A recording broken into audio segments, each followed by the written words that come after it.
are live. Danger Clap here, Adrian, and R&B. What's there we up? go. There we go.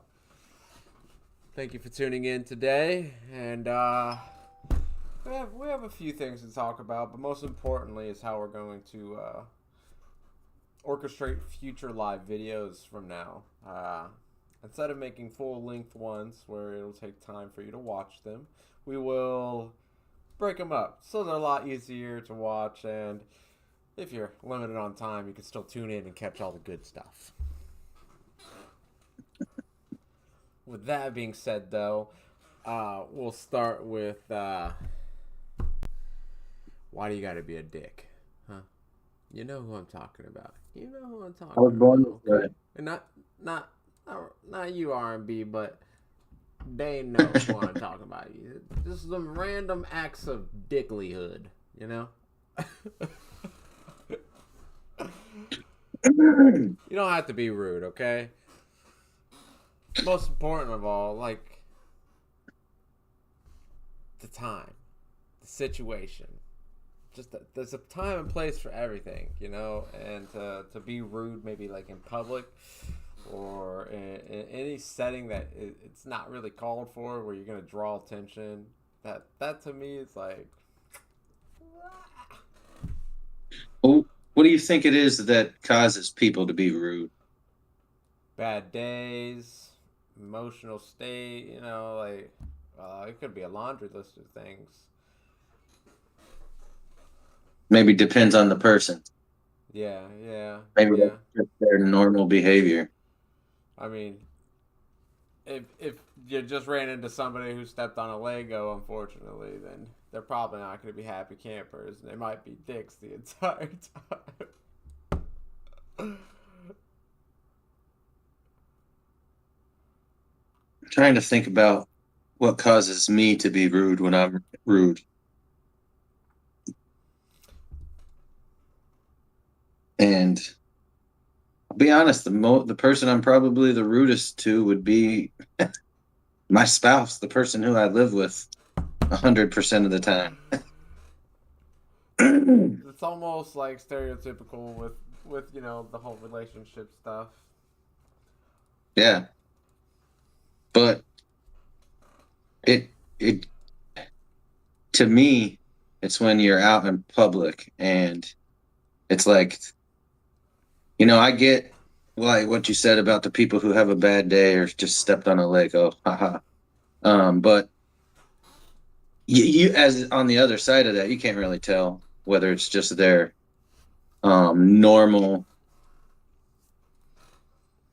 uh Oh no no no. their normal behavior. What's that? I've definitely had my fair share of either side of that spectrum. I'd known a guy, worked with him.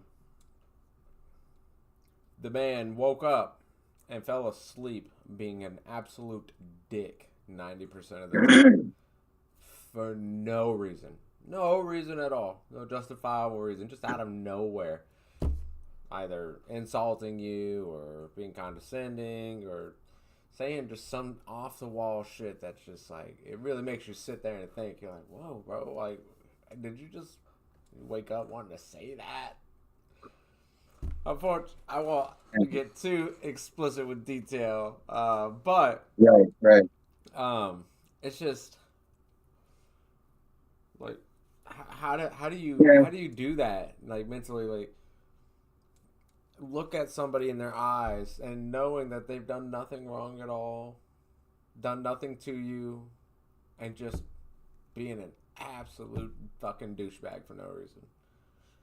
Yeah, Yeah, I almost think it has to be like in order for it to be like genuine rudeness, it almost has to be not someone you don't know, but like you could jokingly be rude to somebody who you know that you can joke around with, and then that obviously wouldn't fall under the category of rudeness. So it's almost got to be somebody who's surprised by it. And like that's where that's the interesting conversation is like, how does that person deal with that rude behavior, for them to get the best outcome that they can get in a situation where somebody's being rude. Because Well, I mean, we all know what we could tell rude people how to act, but at the end of the day, is that going to do us any good? that's what we want to say straight to their face. But in my case, if I could give an example for that one, how I dealt with that exact scenario was take myself out of it completely. I just completely fucking uprooted myself and put me in a whole brand new situation. I was like, no, absolutely not. I'm not going to stoop to their level. I'm just not going to do it. I'm not going to say anything mean back. I'm not going to yell. I refuse to open my mouth and yell at somebody.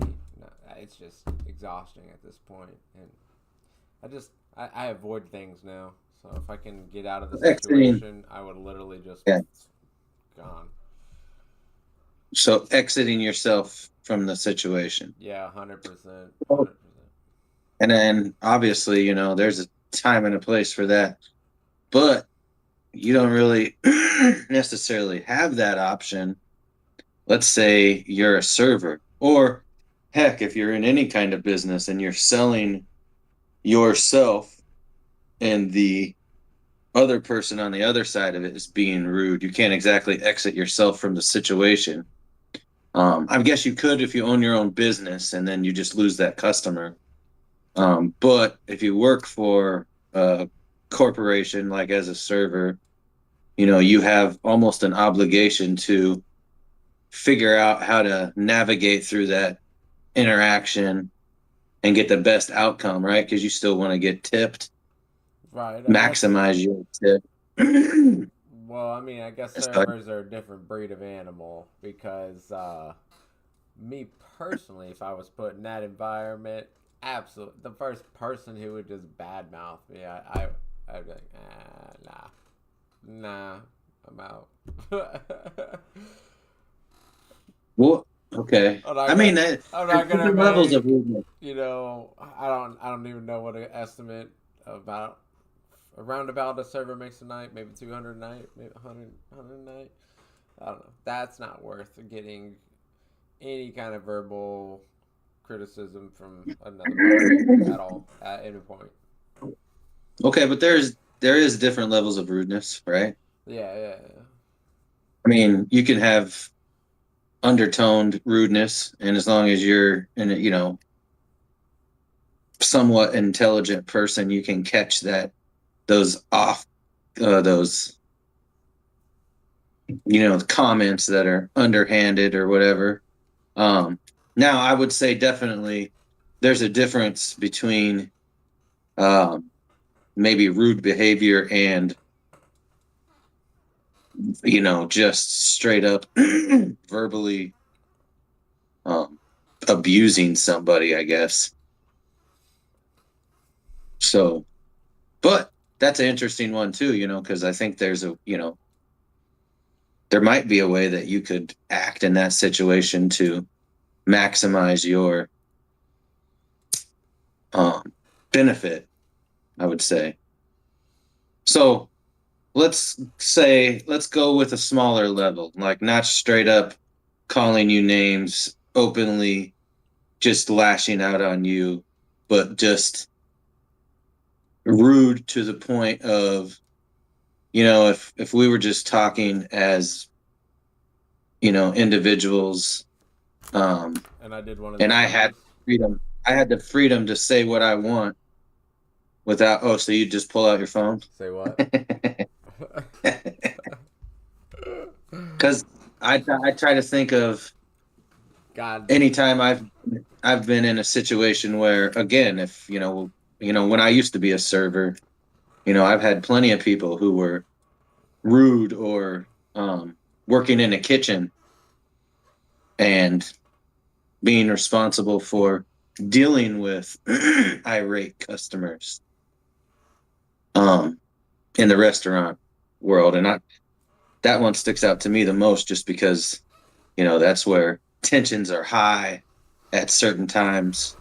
And when people lose it, whether it's employees or customers, you know, as opposed to come out at the end as a stronger person because you just freaking handled it like a pimp, you know, whatever. Like you handled it like a OG. And I don't know. I would say in that situation, I have learned that letting the other person talk as much as they want. It's like I have literally been involved in situations, interactions where somebody started up here and, you know, once people usually realize that you're listening, that you're giving your attention to them, even if it's just like you're insulting me to my face, like I'm not stupid. I know those underhanded comments that you're throwing at me, but I'm just going to let you keep talking. I have seen people go from up here and talking themselves down to apologizing to me for their behavior. Like just doing nothing more than listening, and sometimes you have to verbally listen. You got to tell them like I understand. It's like, man, listening is a huge tool that I don't think we as humans use, or I should say that we don't wield quite enough in this life when we're dealing with other people, especially in those tense interactions. See, that sounded like a whole lot of more steps and a whole lot of more work than avoiding it. It's worth it. It's worth I it. could see the like The end result. the end result, the feeling coming from it. Like, yeah, I triumphed over that, but And you, I also especially if feel that that person, same exact feeling as I'm going.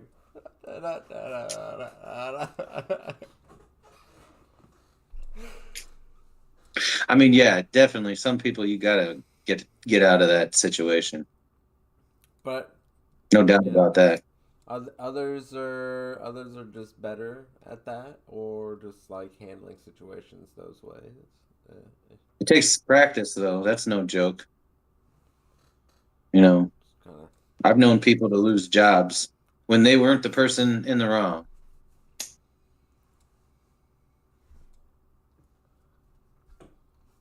I wish you were here to try these burgers, just so you know. Make them from scratch.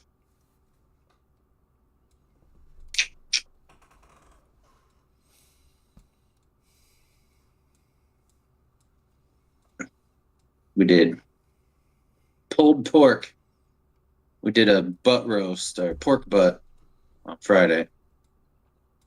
Fucking slow cooked that pork butt for about 12 hours on low. Ooh, oh, good. I bet, man. That sounds delicious. Man, it was. Still is, I should say. I'm gonna have lunch for all week, and I have to freeze some of it. Like a 7 pound pork butt. Well, with that being said, we're trying this out. We're on our 14th minute, so we're gonna go ahead and close out this video. All right. Thank you for watching, and don't forget to subscribe to not only myself but Ryan Bailey down here. Link will be in the description. Also, if you have any comments or maybe thoughts or ideas you would like to suggest us to talk about, please feel free to submit them.